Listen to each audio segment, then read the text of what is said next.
오늘 함께 보실 하나님의 말씀은 누가복음 1장 5절로 25절까지 말씀입니다. 신약성경 누가복음 1장 5절로 25절.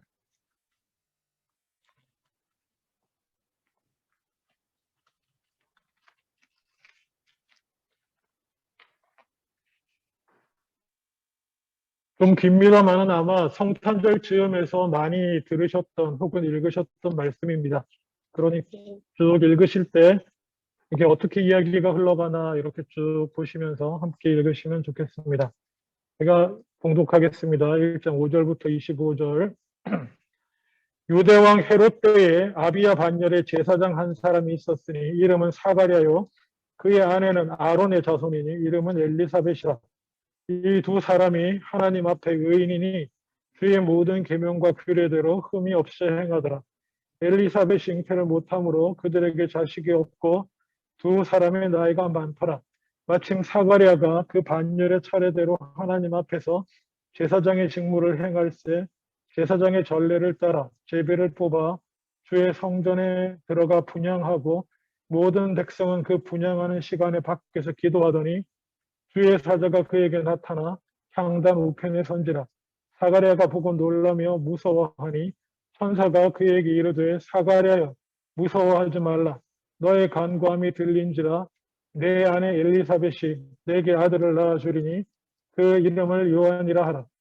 너도 기뻐하고 즐거워할 것이요 많은 사람도 그의 태어남을 기뻐하리니 이는 그가 주 앞에 큰 자가 되며 포도주나 독한 술을 마시지 아니하며 모태로부터 성령의 충만함을 받아 이스라엘 자손을 주 곧 그들의 하나님께로 많이 돌아오게 하겠습니다. 그가 또 엘리야의 심령과 능력으로 주 앞에 먼저 와서 아버지의 마음을 자식에게 거스르는 자를 의인의 슬기에 돌아오게 하고 주를 위하여 세운 백성을 준비하리라. 사가랴가 천사에게 이르되 내가 이것을 어떻게 알리요? 내가 늙고 아내도 나이가 많으니이다. 천사가 대답하여 이르되 나는 하나님 앞에 서 있는 가브리엘이라. 이 좋은 소식을 전하여 내게 말하라고 보내심을 받았노라. 보라, 이 일이 되는 날까지 내가 말 못하는 자가 되어 능히 말을 못하리니 이는 내가 내 말을 믿지 아니함이거니와 때가 이르면 내 말이 이루어지리라 하더라. 백성들이 사가랴를 기다리며 그가 성전 안에서 지참을 이상히 여기더라. 그가 나와서 그들에게 말을 못하니 백성들이 그가 성전 안에서 환상을 본 줄 알았더라. 그가 몸짓으로 뜻을 표시하며 그냥 말 못하는 대로 있더니 그 직무의 날이 다 되매 집으로 돌아가니라. 이후에 그의 아내 엘리사벳이 잉태하고 5달 동안 숨어 있으며 이르되 주께서 나를 돌보시는 날에 사람들 앞에서 내 부끄러움을 없게 하시려고 이렇게 행하심이라 하더라. 아멘. 예. 오늘은 우리 누가복음에서 누가만이 기록하고 있는 또 하나의 사건을 살펴보도록 하겠습니다. 복음서 첫 부분 다 기억하시겠지만, 그리고 예수님의 탄생과 관련해서 복음서들을 살펴보시면, 마태는 족보와 그리고 뭡니까? 그 마리아와 요셉의 얘기부터 시작을 합니다. 그리고 마가는 그런 거 다 없어요. 그런 거 다 없고, 예수 그리스도의 세계라. 그리고 예수님의 공생의 사역부터, 그러니까 세례 요한의 선포와 함께 시작되는 공생의 사역을 그냥 시작합니다. 앞부분은 간단하게 빼고. 그러니까 마태와 마가를 다 알고 있던 누가는 누가가 자기가 누가복음을 쓰는 이유에 대해서 지난주에 말씀드렸잖아요. 그죠? 1절에서 4절. 다른 분들 거 다 살펴보고 나도 여러분들 얘기도 다 듣고 나도 다시 처음부터 차례대로 자기가 다시 복음서를 써서 보내는 이유에 대해서 이렇게 쭉 쓰고 있는데 그 이유 중에 하나로 들어간 것이 오늘 내용이 됩니다. 다른 복음서에는 없어요. 우리는 성탄절 얘기 그러면 마리아 요셉 얘기부터 좀 성경에 관심이 있는 분들은 세례 요한의 부모님 되시는 사가랴와 엘리사벳 얘기까지 뭐 이렇게 한 세트로 이렇게 쭉 다 알고 계시잖아요. 그러니까 헤롯이 나와서 뭐 죽이려 했고, 그래서 뭐 이집트로 도망가, 뭐 이런 스토리 하나로 다 아시는데 여러분 사실 그게 마태와 누가복음에 흩어져 있는 거예요. 흩어져 있는 거를 그냥 여러분은 마치 성경 한 권에 다 나와 있는 것처럼 이렇게 이해하고 계신데 그렇지 않습니다. 누가는 그래서 마리아와 요셉 얘기보다 먼저 예수님의 오심을 준비했던 다시 온 엘리야로서 예수 그리스도의 그 공생의 사역을 앞서서 준비한 세례 요한뿐 아니라 세례 요한의 부모님 얘기부터 해요. 자기가 더 쓰는 의미가 있어야 되지 않습니까? 똑같은 얘기 할 거면 똑같은 얘기 그대로 옮길 거면 자기가 다시 복음서를 쓸 이유가 없죠. 마태와 마가복음서와 이런 것들을 살펴봤지만 이 얘기도 중요한데 빠졌구나 라고 생각하는 얘기를 그때 자기가 조금 더 후대 사람으로서 들은 얘기, 수집한 얘기, 찾은 얘기를 쓰고 있습니다. 그리고 어떻게 보면 이게 중요한 얘기인가 싶을 수 있는 시시콜콜한 얘기들을 어떤 의미에서 자기가 찾아낸 대로 이렇게 쓰고 있습니다. 예수님의 어린 시절 얘기를 쓰고 있는 사람은 누가밖에 없습니다. 그렇지 않겠습니까? 처음에 예수님을 만났던 사람들에게 예수님의 어린 시절이 뭐가 중요했겠습니까? 마가복음 한번 보세요. 나와서 회개하라 하나님의 나라 가까웠다. 세례 요한의 메시지를 들을 이어서 하나님 나라를 선포하고 막 다니신 분인데 처음에는 그게 확 다가오는 거죠. 사람들한테. 그런데 마태는 그것도 있지만 말씀도 있었다. 이런 말씀을 가르치셨다. 그리고 누가는 보니까 예수님의 어머니 얘기, 그리고 세례 요한의 어머니 얘기, 그리고 극히 듣기 힘든 얘기지만 예수님의 어렸을 때 얘기, 그런 것들 다 남아있지 않았겠습니까? 예수님의 육신의 친척들 아마 다 살아계신 분들 많았을 것이고 동네 사람들도 살아있는 분들 많았을 거예요. 그 와중에 들렸던 특별한 얘기들 이렇게 쭉 기록하면서 세례 요한의 부모님 얘기도 중요한 얘기로 여겨졌기 때문에 그는 그 얘기를 기록함으로 누구 얘기보다도 먼저 세례 요한의 부모님이셨던 사가랴와 엘리사벳의 얘기를 하고 있습니다. 사가랴와 엘리사벳 얘기를 딱 들으면 그냥 우리 기억에는 어떻게 남아 있습니까? 신약에 사가랴와 엘리사벳이 있으면 구약에는 누가 있는 것 같아요? 별로 생각이 안 나시는구나. 사가랴 엘리사벳 그냥 얘기를 처음 읽으면 이런 생각 들잖아요. 나이 많도록 자녀가 없었는데 기도했더니 응답받아서 자녀 얻은. 뭐 이런 스토리로 그냥 머릿속에 남아 있지 않나요? 그리고 그렇게 생각하면 구약에도 그런 비슷한 사람이 있습니다. 누구예요? 아브라함과 사라. 그렇죠? 여기도 오래 나이 먹도록 자녀가 없었는데 믿음으로 하나님이 자녀를 주셨다. 뭐 그래서 복 받았다. 뭐 이런 얘기로 그냥 그런 얘기로 기억에 남아있고 마무리가 되고 있습니다. 근데 사실은 그거는 그냥 그야말로 지나치게 너무나 인간적인 관점에서 너무나 기도가 응답된다라고 하는 내 소원 좀 이루어졌으면 좋겠다. 내가 바라고 꿈꾸는 거 기도하면 이루어지게 아무리 세월이 흘러도 열심히 믿음으로 붙들고 있으면 의롭게 살면 이루어진다는 소망으로 붙들고 싶다. 뭐 이런 그야말로 순수하게 부족하고 연약한 인간적인 관점으로 보면 그렇게밖에 보이지 않습니다.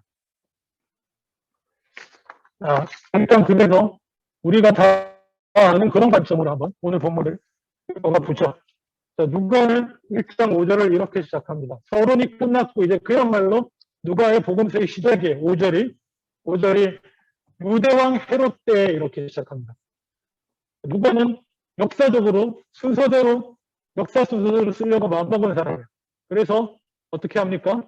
연대를 누구 때에 이렇게 쓰잖아요. 오늘도 그 옛날에는 몇 년도가 이렇게 없잖아요. 몇 년도가 없고 왕을 따가지고 연호를 쓰든지 이러잖아요. 일본은 지금도 그러고 있는데 누구 때에 무슨 왕 때에 뭐 이런 식으로 해를 표현해요.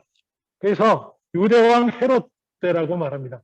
헤롯은 여러 명이 있는데 그 자녀들도 있고 그래서 그 첫 번째로 여겨지는 가장 유명한 헤롯 왕입니다. 헤롯 대왕으로도 불리는 뭐 나름 그러니까 정치적으로나 또 이렇게 보면 건물은 많이 지었고 했던 그런 사람이에요. 자기가 이방인이었기 때문에 유대인들의 환심을 사려고 성전 재건축 계획도 발표하고 진행하고 뭐 이랬던 사람이에요. 반면에 언젠가 말씀드렸지만 정치적으로는 엄청나게 잔혹했던 사람이에요. 자기 아들, 친지 뭐 그냥 정권에 이렇게 좀 의심스럽다 싶으면 막 죽여나가던 이런 사람이기도 합니다. 그리고 또 재밌는 사실은 이건 역사입니다. 헤롯이 언제 죽었냐면 기원전 4년에 죽었어요. BC 4년에. 이거는 그냥 역사 기록이에요. 자, 그러면 어떻게 되느냐?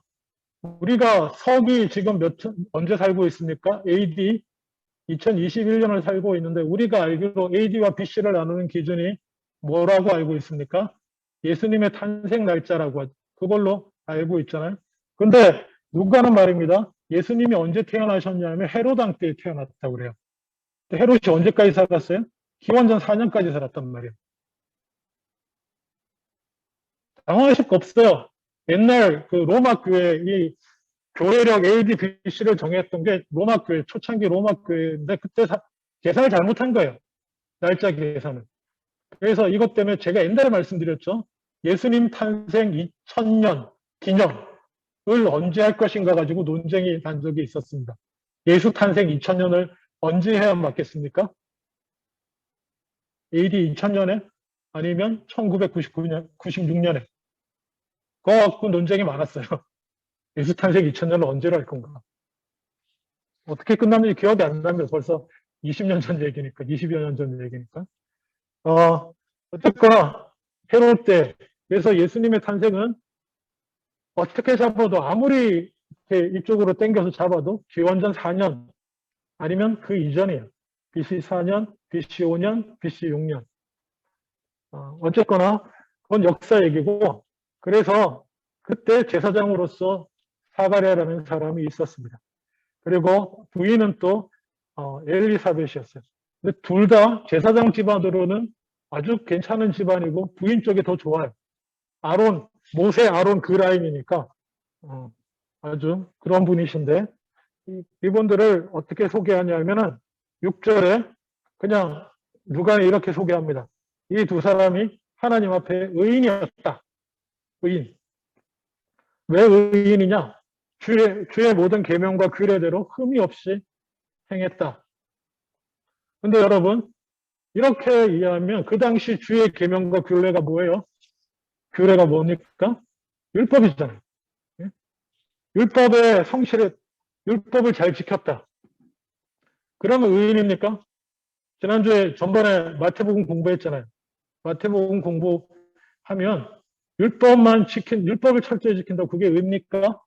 그건 서기관과 바리새인들의 의예요. 누가가 그걸 몰랐을 리가 없어요.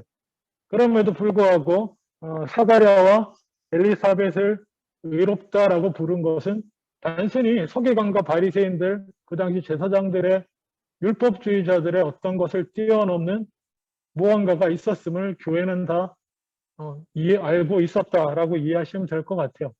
단순히 율법을 잘 지켰다 차원을 넘어서는 경건함이 있는 그 중심에 하나님을 향한 참된 의미의 진정한 의미의 소망과 하나님을 의지하는 믿음이 있는 사람들이었음을 우리가 이해할 수 있습니다. 그런 사람이 자연스럽게 율법에도 흠이 없어요. 여러분 율법에 흠이 없는데 율법만 잘 지키면 믿음이 좋은 사람인가? 그럴 수 있는 경우도 그러기도 합니다. 대부분 그래요. 대부분 그런데 그렇지 않는 경우도 있습니다. 목회자로서 여러 목회자들의 목사님들의 목회 경험들을 듣기도 하고 또 책으로도 접하고 이러는데요. 마지막 순간에 내가 그동안 목회를 뭘 했지 이렇게 목사님들에게 자괴감을 주는 분들이 많이 있어요. 많이는 아닌데 있어요. 예를 들면 이민교회에도 저는 잘 몰랐는데 미국 쪽에서는 얘기만 하면 잘 알만한 유명한 장로님 한 분 계세요. 정말 누가 봐도 훌륭한 삶을 신앙인의 삶을 사셨던 분이고 누가 봐도 눈에 띄게 교회를 위해서 많은 일을 하고 교회도 세우고 큰 일, 여러 가지 크다고 하는 일들을 많이 하셔서 다 알만한 사람이래요. 저는 미주교회 잘 모르니까. 저는 잘 모릅니다. 근데 뭐 미주교회에서는 그렇다고 그러더라고요. 그런 분이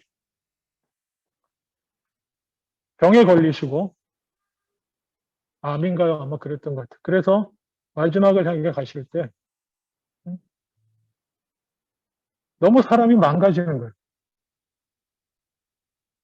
그래서 담임 목사님이 힘드셔서 그러시겠지.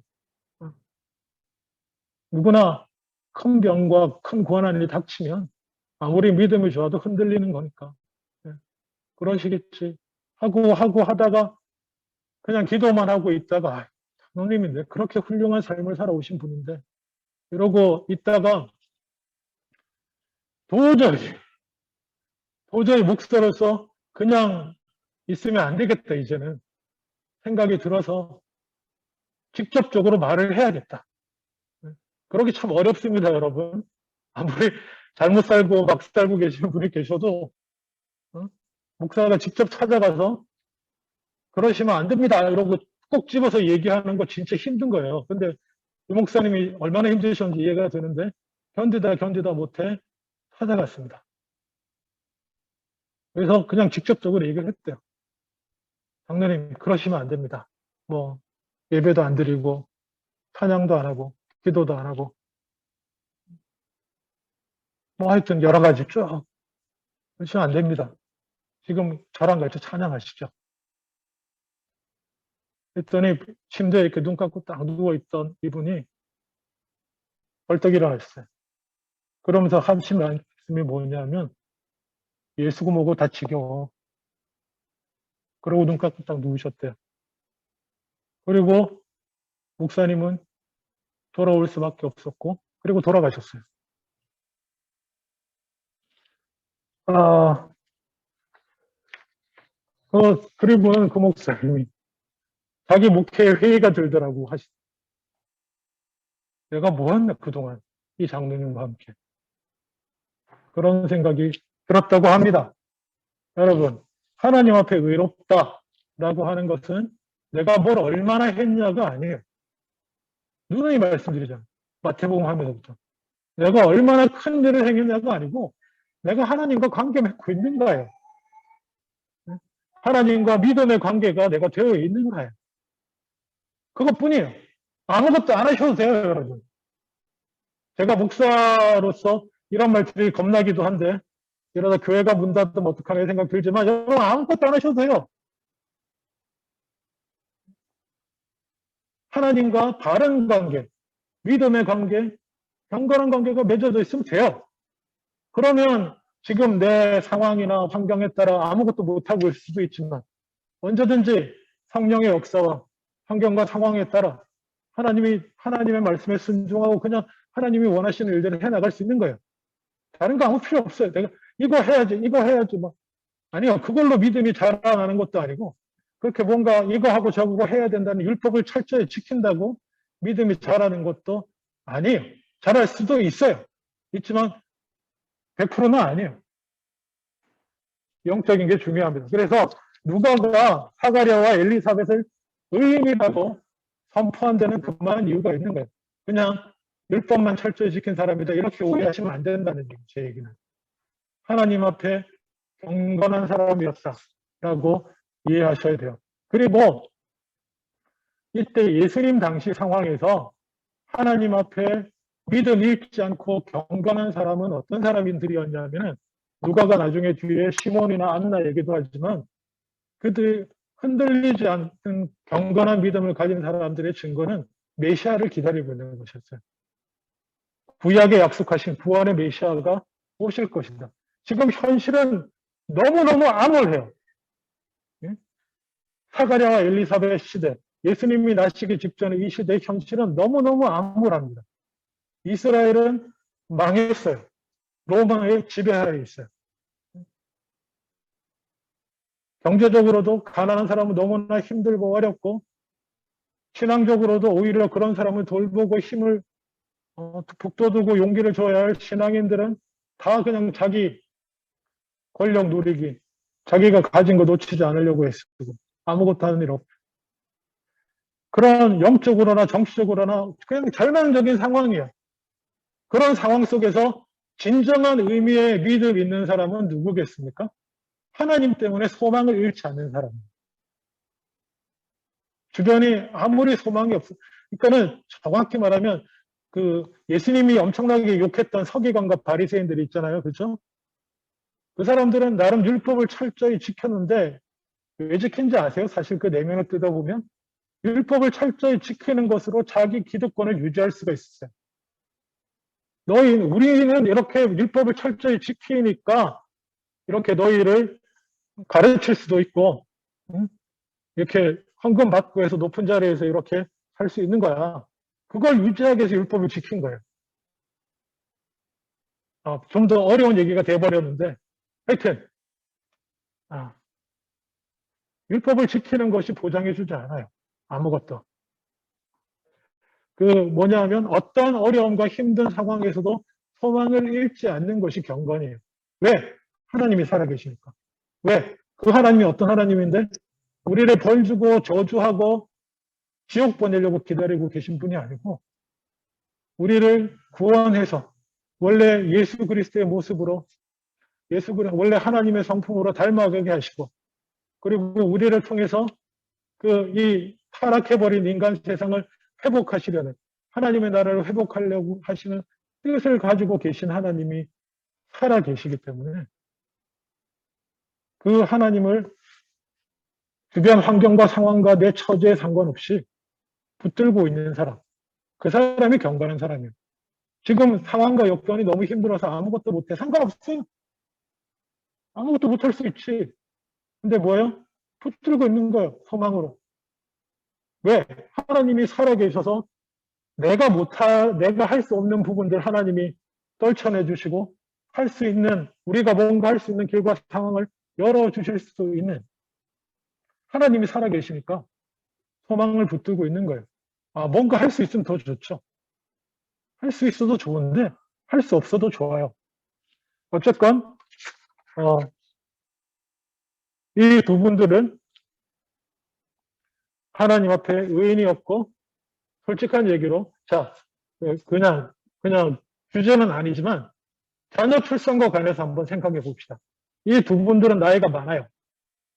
근데 사실 나이가 많다 그래도 실제적으로 몇 살쯤 되셨을 것 같아요? 역사적 자료를 통해 살펴보면 한 50세 정도예요. 50세. 지금은 50세면 뭡니까? 청춘이죠. 저도 50세인데. 근데 그 당시는 50이면은 사실은 할아버지, 할머니 맞아요. 왜냐하면 이분들이 제사장 집안이잖아요. 그죠? 레위 지파인데 제사장들이 직분을 수행해야 되는데 그 직분 수행을 하는 마지막 나이가 50세예요. 50세. 보통 50세에 은퇴하게 돼 있어요. 제사장직을. 그러니까 그 당시 기준으로는 노인 맞죠. 노인 맞는데 그들이 어떻게 보면 엄밀한 의미에서 이 자녀 문제에 대해서 할 수 있는 일이 뭐가 있겠어요? 아무것도 없어요. 아무것도 없습니다. 자, 그래서 의인이었고 나이는 많았고 7절 넘어갑니다. 8절 사가랴가 반열의 차례대로 하나님 앞에서 제사장의 직무를 행했다. 예, 이게 제사장이 하는 일이 원래는 자기 그 각 지파 내에 제사장에게 할당된 지역에서 자기 지역에서 살다가 거기서 먹고 살고 해요. 하다가 돌아가면서 그 당시는 뭡니까? 성전은 하나밖에 없어요. 성전 하나밖에 없기 때문에 성전 제사나 뭐 이런 여러 가지 일들을 할 때 돌아가면서 하거든요. 조를 짜가지고 그게 반열제로라는 의미고 그 당시 역사적으로 제사장 이 직분을 행할 레위 지파 제사장들만 2만 명이 있었어요. 2만 명. 성전은 하나고 그리고 큰 절기 몇 개 안 되고요. 뭐 중간중간 뭐 정기적 비정기적으로 하는 일들이 있지만 그 일을 할 수 있는 제사장이 2만 명이에요. 제가 말씀드린 이들이 뭘 먹고 사냐면 원래 제사장들 앞으로 주어진 성읍에서 사는 거고 먹고 살고 주변에 그렇지만 일은 돌아가면서 하는데 그 당시에 보통 1년에 몇 번 제사장 일을 하냐면 1년에 2번 정도 일주일씩 순서가 짜지면 파트가 다양해요. 그 성전 일이라는 게 엄청나게 파트가 다양합니다. 다양한데 하여튼 순서대로 그냥 일주일, 1년에 2번, 2주, 일주일씩 이렇게 복무한다고 생각하면 돼요. 가서. 복무하는데 문제는 뭐냐면 오늘 또 이 사가랴는 어떤 일을 하게 됐냐면은 9절에 한번 보세요. 제사장의 절대를 따라서 제비를 뽑아서 성전 안에 들어가서 분향했다라고 말하거든요. 제사장이 할 일이 대제사장급이 할 일이 여러 가지가 있는데 그 중에서 성전 안에 들어가. 여기 성전 안에 들어간다는 건 지성소에 들어가는 걸 말합니다. 성전은 그 예수님이 십자가에 달리실 때 찢어진 그 성막이 있거든요. 그 성막 안쪽이 지성소예요. 거기 들어가서 분향하고 하는 건 지성소 바깥인데 성전 안에 들어가서 분향하고 하는 일들 그리고 지성소 안에 들어가서 하는 일들은 특별한 경우예요. 특별한 경우라서 이거는 제비를 뽑아서 누가 들어갈 건지 이번 일주일 담당자 중에 분양할 사람은 누구로 할지는 제비를 뽑았어요. 그래서 말입니다. 어떤 제사장은 평생 그 안에 한 번도 못 들어가는 사람도 있어요. 1년에 2번씩 일주일씩 공부하는데 그때마다 거기 들어갈 사람은 어떻게 해요? 제비 뽑잖아요. 제비. 수백 명이 와서 거의 뭐 1000명이 이르는 사람들이 와서 제비 뽑는데 평생 안 걸릴 수도 있어요. 그런데 사가랴는 그 특별한 일에 자기가 당첨이 된 거예요. 제비를 뽑아서 들어가서 제성산에 들어가서 분향을 하고 그리고 그때 하나님께 그 제사 드리는 거죠. 들어갈 때 백성들은 밖에서 같이 기도합니다. 같이 기도하고 대제사장은 들어가서 하나님 올리고 그때 11절에 주의 사자가 그에게 나타나서 향단 우편에 섰어요. 그러니까 사가랴가 보고 놀라고 무서워했는데 천사가 그에게 이르되 사가랴여 무서워하지 말라. 너의 간구함이 들린지라 내 아내 엘리사벳이 내게 아들을 낳아 주리니 그 이름을 요한이라 하라. 너도 기뻐하고 즐거워할 것이고 많은 사람도 그의 태어남을 기뻐하리니 하면서 세례 요한에 관한 말씀을 주세요. 쭉 근데 놀라운 사실은 뭐냐면 18절 한번 보세요. 18절. 천사가 그런 얘기를 하니까 사가랴가 천사에게 이르되 내가 이것을 어떻게 알리오? 내가 늙고 아내도 나이가 많으니이다. 저는 읽을 때마다 당황스러운데 여러분 앞에는 그 천사가 하나님께서 네 기도를 들어가지고 요한의 자녀를 주겠다 이렇게 얘기를 했는데 사가랴는 그 상황에서 뭐라고 얘기했냐면 이게 어떻게 되겠습니까? 얘기하는 거죠. 어떻게 알리오라고 하는 것은 이게 된다는 사실을 제가 어떻게 믿을 수가 있습니까? 이런 얘기예요. 좀 이상하지 않습니까? 여러분 기도할 때는 어떻게 기도해야 되나요? 믿음으로 기도해야 되는 거 아닙니까? 믿음으로 기도해야 되는데 여러분 지금 한번 상상을 해보죠. 구약 시대에 있어서 제사장이지만 성전 안에까지 그야말로 그 당시는 하나님의 임재가 있는 곳은 지성소거든요. 하나님의 임재가 있는 지성소까지 들어갈 기회가 나한테 왔어요. 오늘날에야 성령을 우리가 어느 곳에나 성령으로 하나님이 임재하시니까 괜찮지. 그 당시 구약적인 개념에서는 지성소 아니에요. 물론 딴 데서 기도해도 다 들으시지만 더 가까이 갈 수 있는 기회라고 보니까 그 기회를 잡았을 때 뭘 기도할 것 같아요? 뭘 기도할 것 같습니까? 아니 뭐 사가랴하고 엘리사벳은 자녀 달라고 기도하지 않았을까요? 그리고 그 기도가 응답받은 거 아닙니까? 근데 내용을 한번 보세요. 그 찬스를 잡고 정말 그래서 그 간절한 기도 제목이 만약에 자녀를 얻는 것이었다면 사가랴가 그렇게 기도했는데 그 앞에 천사가 나타나서 네 기도가 응답됐다 자녀를 주겠다 이렇게 했는데 거기서 예? 이거잖아요. 아니 이게 어떻게 되겠습니까? 저희 집사람도 그렇고 저도 나이 많은데요. 이러고 있는 거잖아요, 여러분. 사가랴가 자녀를 위해 기도했을 것 같아요? 저 같으면 안 합니다. 저 같으면 안 했을 것 같아요. 하나님 앞에 경건한 삶을 계속 살아가다 보면 기도 제목이 그런 거에서 멀어져요. 사가랴와 엘리사벳이 의로운 사람이었다라고 말할 때는 이미 나는 사가랴와 엘리사벳의 기도는 이미 어떤 그 개인적인 축복이나 간구에서 이미 넘어섰던 사람일 거라고 저는 믿습니다. 그때까지도 자녀 주세요 이러고 있었을 것 같지 않아요. 아니 만약에 그랬으면 그 전에 무릎 꿇고 눈물 흘리고 감격과 감사의 기도를 했겠죠. 이 사람들이 누굽니까? 제사장들이잖아요. 구약 얘기를 모르겠어요? 아브라함과 사라는 아브라함 100세 됐을 때도 얻었는데 아멘 할렐루야 감사합니다인데 이 사람 반응은 에? 아니, 어떻게 그렇게 되죠? 이거였다는 거 아니에요. 물론 옛날에는 기도했을 거예요 분명히. 그래서 그럼 천사가 기도 응답이라고 한 얘기는 어떤 얘기입니까? 옛날의 기도. 아마 옛날엔 기도했을 거예요 분명히. 그리고 저는 이렇게 생각하는 게 맞다고 생각합니다. 이 중요한 시간에 자기가 지성소 안에 들어가서 기도할 수 있는 이 중요한 시간에 사가랴 같은 분이 하는 기도가 아들 주셔였다고요? 저는 그렇지 않다고 봅니다. 경건한 사람의 기도는 아까 말씀드렸죠. 주님, 메시아를 속히 보내주시옵소서. 우리 민족을 속히 구원해 주시옵소서. 하나님의 백성을 속히 회복시켜 주시옵소서. 저라도 그 정도 기도는 하겠네요. 안 그렇습니까? 너무 사람들이 사가랴를 자기 수준으로 낮춰봐가지고, 자기 못 이룬 꿈 소망에 막, 평생 매달려 살다가 드디어 기회를 얻어가지고, 지성소에 들어가서 기도했더니 응답받았다. 그래서 자기가 꿈꾸고 소망하던 것을 얻었다. 이렇게 살게 하면 안 됩니다.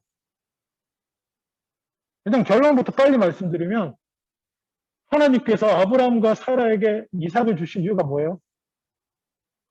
자녀 없었던 꿈을 이루라고 준 겁니까? 아니에요. 아브라함과 사라를 통해서 하나님의 나라를 시작하시는 거예요. 구약적인 의미에서.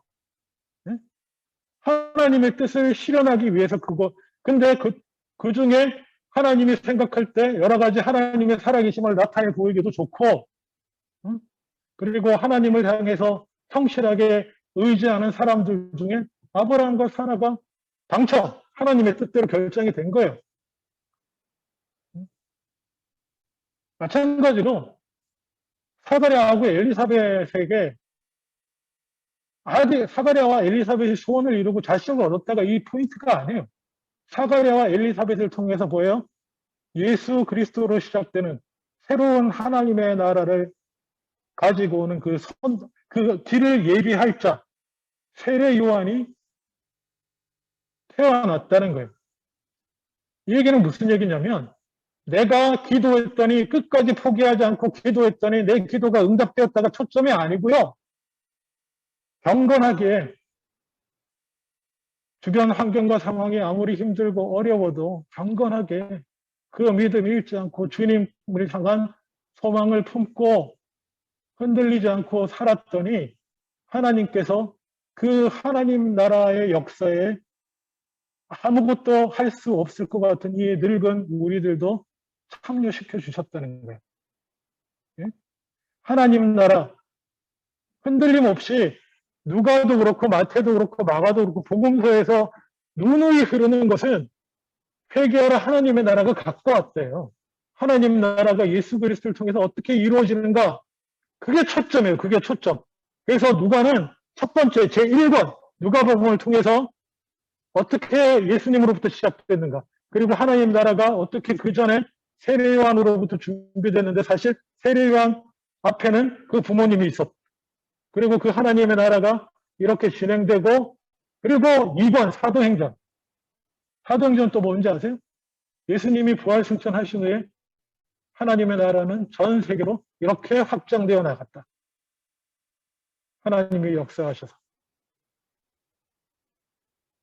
고난과 핍박 중에도 그 얘기를 기록하는 거예요. 누가는 쫙 펼쳐져 나가는 하나님의 나라. 그 이루어질 회복되어 나갈 하나님의 나라를 위해 그냥 이제는 조용히 기도하고 그냥 맡겨진 직무, 은퇴할 나이가 다 돼서 그냥 조용히 제사장 직무하고 그렇게, 그리고 엘리사벳은 또 뭐 했겠어요? 할 수 있는 게 뭐가 있습니까? 그냥 조용히 기도하고 경건을 유지하고 살면 소망을 붙들고 사는 그 사람들도 하나님의 나라에 동참할 수 있는 은혜를 얻은 거죠. 기회를 얻게 된 것입니다. 그게 포인트예요. 바라고 꿈꾸고 끈질기게 기도했더니 이루었다가 아니고요. 한랑 아무리 힘들고 어려운 상황에서도 흔들리지 않고 경건하게 메시아를 기다리며 하나님의 나라의 회복을 기다리며 나아갔더니 하나님 나라에 동참하는 놀라운 은혜를, 그리고 하나님의 살아계심을 경험하는 놀라운 은혜를 받아 누린 거예요. 기적들을 경험하죠. 기적을 경험합니다. 그랬더니 말을 못하게 됐어요. 말을 못하게 되고, 재밌죠? 이게 사람들이 여기 보면 이게 누가의 기록이 너무나 실제적이라는 사실을 전문가의 눈으로 보면 너무나 잘 알 수 있는데요. 21절 보면 백성들이 사가랴를 기다리며 그가 성전 안에서 지참을 이상히 여겼다라고 말하고 있습니다. 보통은 그 있어요. 늘 예배 드리면 제사장에 들어가서 우리는 기도하는 중에 제사장에 들어가서 부장하고 나오잖아요. 대강 감이 있잖아요. 여러분도 제가 대표 기도할 때 보통 이 정도면 끝날지 이런 거 있잖아요. 없으세요? 오늘따라 목사님이 기네 얘기 이런 거 있잖아요. 이 사람들도 그래요. 다 있다가 왜 안 나오지? 이렇게나 오래 있지? 그랬는데 나오는데 제사장이 말을 못하는 거예요. 그게 그 사실을 누가가 어떻게 알겠어요? 한참 뒤에 사람이 누가가 사도도 아닌 누가가 어떻게 알겠냐고요? 그때 목격했던 사람들이 한둘이겠어요? 맞아, 그때 그런 일이 있었어. 사가랴가 말을 못했지, 성전에. 우리가, 야, 오늘따라 제사장님 빨리 안 나오시네? 기도하다가 이렇게 막 그러고 있었는데, 나오더니 말을 못 하시더라고. 맞아. 그러고 보니 나중에 태어난 사람, 아들이 태어났는데 세례 요한이었지. 증인들이 질비한 거예요. 그러니까 누가가 기록할 수 있었던 거죠. 그런 얘기를. 누가는 이 사건의 목격자일 수는 없어요. 그냥 들은 얘기를 전하는 거예요. 그렇게.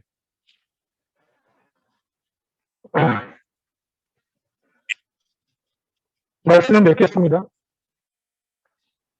기억하십시오.